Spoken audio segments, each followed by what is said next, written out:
Hey, before we get into this, I want you to listen closely. This isn't just another mental health video with the same tired advice. This is part 2 of our War on Mediocrity series. So if you missed part 1, check it out later. Now, imagine this. There's a kid, just like you or me, who wakes up every day feeling numb. He's not sad in the way you think, but something inside him is dying slow. He drags himself to school, to work, to life, feeling empty, disconnected, like he's watching himself from outside his body.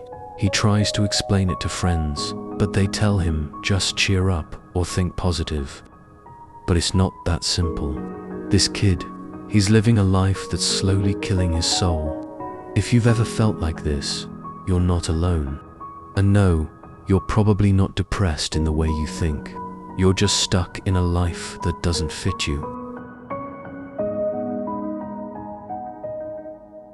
Let's start by clearing something up. People throw around the word depression like it's a one-size-fits-all label, and sometimes it's used to cover up a much deeper problem. Think about Ayanokoji. On the surface, Ayanokoji is cool, calm, collected.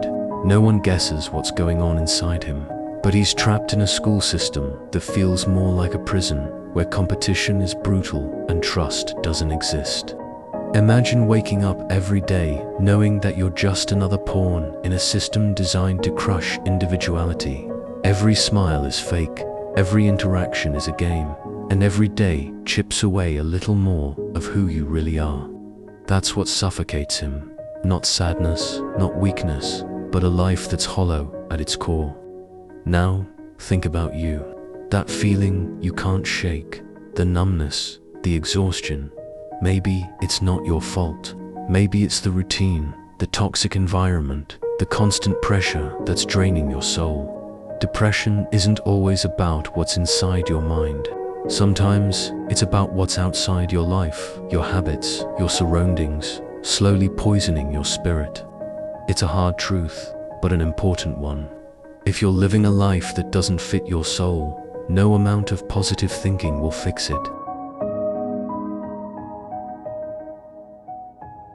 Now let's talk about another kind of prison, the cage built by expectations.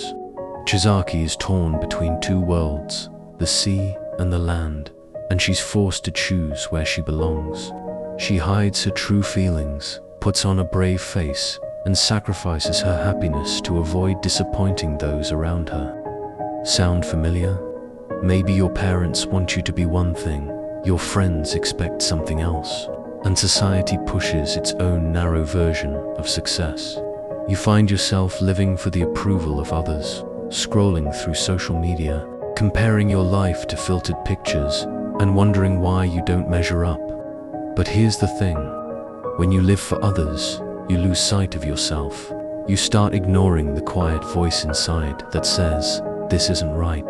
That disconnect between who you are and who you pretend to be is a slow death of the soul, and it's exhausting. Living for validation burns you out because it's never enough. No matter how much you achieve, how many likes you get, or how many people approve, you still feel empty.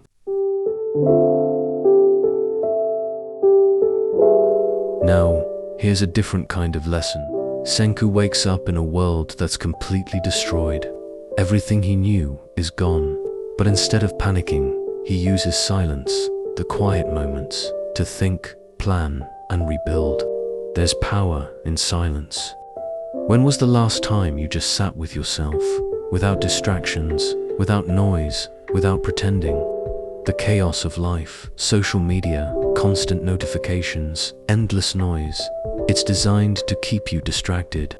Because when you face yourself, when you really listen, you have to confront the truth, the parts you've been running from. Maybe you've been numb because facing your pain feels unbearable. Maybe you've been too busy to even notice what's killing your soul. But that's silence. It's not emptiness. It's the beginning of clarity. So, what does this all mean? It means your mind isn't the enemy. Your life right now, the routines, the pressures, the expectations, are what's draining you. You're not broken. You're misaligned. The good news: you can start shifting your life today. If you want me to break down how to start rebuilding your life, how to get out of this soul-killing cycle, tell me in the comments. I'll make part 3 focused on real actions, habits, and mindset shifts inspired by anime characters who turned their lives around. This is a series, and it's just getting started. You're not alone, but the choice is yours. Because the only way out of a dead life is to start living one that wakes you up from the inside.